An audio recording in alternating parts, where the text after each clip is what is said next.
حضرت رابعہ بصری کو اللہ تعالیٰ کا بتایا ہوا وظیفہ ہے، مجھے 70 لاکھ روپے کی ضرورت تھی، اللہ نے مجھے 70 کروڑ دے دیے۔ یہ اللہ تعالیٰ کا بتایا ہوا وظیفہ ہے۔ بسم اللہ الرحمن الرحیم۔ محترم ناظرین، آپ میں سے کئی لوگ ایسے ہوں گے جنہوں نے کوئی وظیفہ ہی نہیں چھوڑا ہوگا، جو وظیفہ دیکھا وہ وظیفہ کر لیا، لیکن فائدہ ان کو آج تک 1% بھی نہیں ہوا۔ جو بھی دعا اللہ تبارک و تعالی کی بارگاہ میں مانگتے ہیں، چاہے کیسا بھی وظیفہ وہ کر لیں، بڑے سے بڑا وظیفہ کر لیا، چھوٹے سے چھوٹا وظیفہ کر لیا، مشکل سے مشکل وظیفہ کر لیا، کئی عمل کر لیے، کئی ٹوٹکے کر لیے، لیکن دعا قبول ہی نہیں ہو رہی ہے۔ ان کی دعا سے ان کو کوئی فائدہ ہی نہیں ہو رہا ہے اور بندہ بڑا پریشان رہتا ہے۔ پھر کبھی کبھار وہ بندہ اللہ کی ناشکری کرتا ہے اور رب سے شکایت کرتا ہے کہ اللہ تو میری دعاؤں کو قبول ہی نہیں فرماتا۔ معاذ اللہ، ایسی باتیں بھی بندہ کئی مرتبہ کر جاتا ہے۔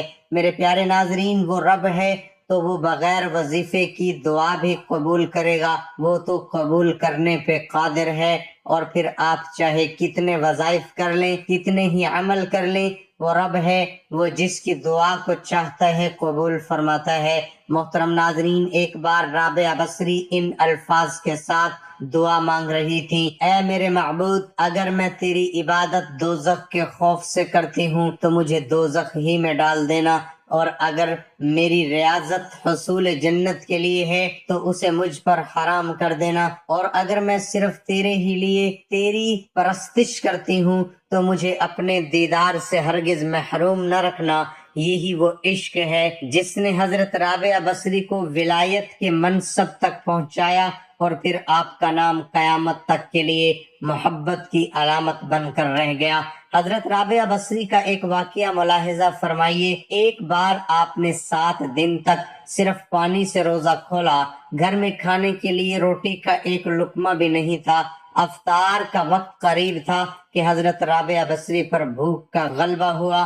نفس نے آپ سے فریاد کی: رابعہ، آخر تو کب تک مجھے بھوکا رکھے گی؟ ابھی آپ کے دل میں یہ خیال گزرا ہی تھا کہ کسی شخص نے دروازے پر دستک دی۔ آپ باہر تشریف لائیں تو ایک نیاز مند کھانا لیے کھڑا تھا۔ حضرت رابعہ بصری نے کھانا قبول کر لیا اور نفس سے مخاطب کرتے ہوئے فرمایا: میں نے تیری فریاد سن لی ہے، کوشش کروں گی کہ تجھے مزید اذیت نہ پہنچے۔ یہ کہہ کر آپ نے کھانا فرش پر رکھ دیا اور خود چراغ جلانے اندر چلی گئیں۔ واپس آئیں تو دیکھا ایک بلی نے کھانے کے برتن الٹ دیے تھے اور وہ زمین پر گرا ہوا کھانا کھا رہی تھی۔ حضرت رابعہ بصری بلی کو دیکھ کر مسکرائی اور کہا: شاید یہ تیرے لیے ہی بھیجا گیا تھا، اطمینان سے کھا لے، افطار کا وقت قریب ہو چکا تھا۔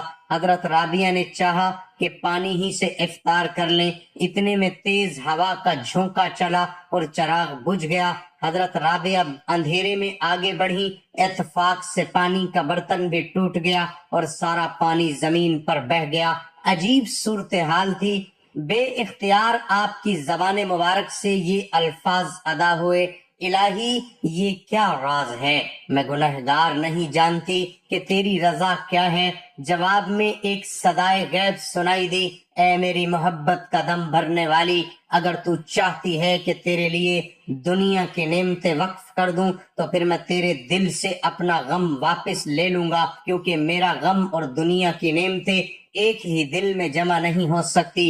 اے رابعہ، تیری بھی ایک مراد ہے اور میری بھی ایک مراد ہے، تو ہی بتا کہ دونوں مرادیں ایک جگہ کیسے رہ سکتی ہیں؟ حضرت رابعہ بصری فرماتی ہیں کہ جب میں نے یہ آواز سنی تو دنیا سے ہمیشہ کے لیے منہ موڑ لیا اور ساری امیدیں ترک کر دیں۔ اس کے بعد میں نے ہر نماز کو آخری نماز سمجھا۔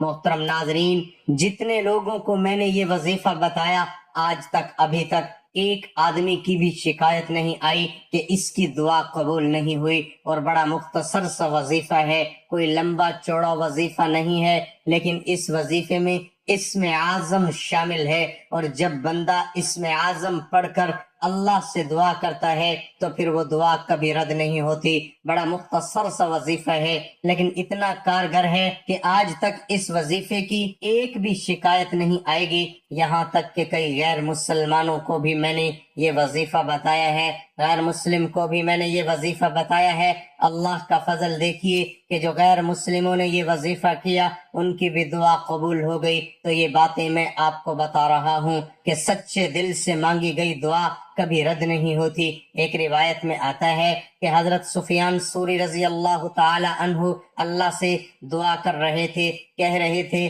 یا اللہ تو راضی ہو جا، یا اللہ تو راضی ہو جا۔ تو حضرت رابعہ بصری چونکہ پیچھے پردے میں تھی، انہیں جلال آ گیا، وہ کہنے لگی سفیان بس کر، تو آپ کہنے لگے رابعہ تجھے کیا ہوا ہے، تو کیوں غصے ہو رہی ہے؟ تو حضرت رابعہ بصری کہنے لگی رکھ ہاتھ اپنے سینے پر اور بتا تو اپنے رب سے راضی ہے؟ تو روز تو اپنے رب سے کہتا ہے فلاں شے چاہیے، فلاں شے چاہیے، کیا تو اپنے رب سے راضی ہے؟ پہلے تو اپنے رب سے راضی ہو۔ فرمانے لگی تو ہی اب تک اپنے رب سے راضی نہیں، پہلے اللہ سے کہہ مالک تو نے جس حال میں بھی رکھا میں تجھ سے راضی ہوں، اور اگر تو راضی ہے تو وہ تو بڑا کریم ہے، دو آنسو بھی بہائے گا تو وہ راضی ہو جائے گا۔ اور پھر حضرت رابعہ بصری رضی اللہ تعالی عنہا نے یہ الفاظ کہے اور کہا سفیان یہ الفاظ پڑھ اور اللہ سے دعا کر، اللہ تیری دعا کو فوراً قبول فرمائے گا۔ مختصر سا وظیفہ ہے، صحیح طریقے سے بتاؤں گا۔ دراصل بات یہ ہے جو لوگ بیچ میں ویڈیو کو چھوڑ دیتے ہیں پھر شکایت کرتے ہیں کہ وظیفے سے اثر نہیں ہوا، تو جب آپ ویڈیو کو بیچ میں ہی چھوڑ دیں گے تو فائدہ کیسے ہوگا جب آپ اس کی تفصیل کو نہیں سیکھیں گے، اس کی تفسیر ہی آپ کو معلوم نہیں ہوگی، تو آپ وظیفہ کریں گے تو کیسے فائدہ ہوگا؟ اور ہاں اگر چاہتے ہو زندگی میں کہ چھوٹے سے چھوٹا کوئی بھی وظیفہ کر لوں فوراً دعا قبول ہو جائے، تو وظیفے کے شروع کرنے سے پہلے صدقہ کر دیا کرو۔ 1 روپے کا بھی صدقہ اگر آپ وظیفے کے شروع میں کر دو گے تو اللہ تبارک و تعالی اس کی برکت سے آپ کا وظیفہ قبول فرمائے گا۔ اللہ نے جتنی حیثیت دی ہے، 1 روپے، 2 روپے، 10 روپے، 50 روپے، 100 روپے، کسی بھی وظیفے کے شروع میں صدقہ کر دیں، اور یاد رکھیں کہ صدقہ جب درست جگہ پہ دیا جاتا ہے تب ہی قبول ہوتا ہے۔ اگر ہٹے کٹے کما کر کھانے کی جیسی طاقت رکھنے والے فقیر کو آپ صدقہ دیں گے تو وہ قبول نہیں ہوگا۔ تو اگر آپ چاہتے ہو کہ وظیفہ فوراً قبول ہو جائے تو اس کا صدقہ نکالا کریں۔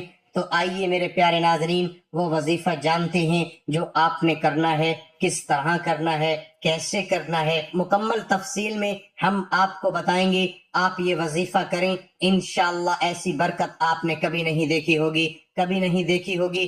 فوراً اللہ تبارک و تعالیٰ کی بارگاہ میں وظیفہ قبول ہو جائے گا۔ سب سے پہلے وقت آپ کوئی بھی لے لیں، جس وقت چاہیں آپ یہ وظیفہ پڑھ سکتے ہیں، کوئی بھی وقت کسی بھی نماز کے بعد کر لیں۔ خواتین خاص ایام کے وقت یہ وظیفہ نہ کریں، جب اس سے فارغ ہو جائیں تو یہ وظیفہ کریں۔ سب سے پہلے آپ درود پاک پڑھیں، جتنی مرتبہ چاہیں آپ درود پاک پڑھ لیں، 1 مرتبہ، 10 مرتبہ، 100 مرتبہ، جتنی مرتبہ چاہیں آپ درود پاک پڑھ لیں۔ اس کے بعد آپ نے 313 مرتبہ الف لام میم اس اسم اعظم کو آپ نے 313 مرتبہ پڑھنا ہے۔ اس کے بعد آپ نے یا ذوالجلال والاکرام اسے بھی آپ نے 313 مرتبہ اسم اعظم پڑھنا ہے۔ اس کے بعد آپ نے ان اسم اعظموں کا واسطہ دے کر اللہ سے دعا کرنی ہے۔ جو بھی آپ کی دعا ہے آپ اللہ کے حضور حاضر کرنی ہے۔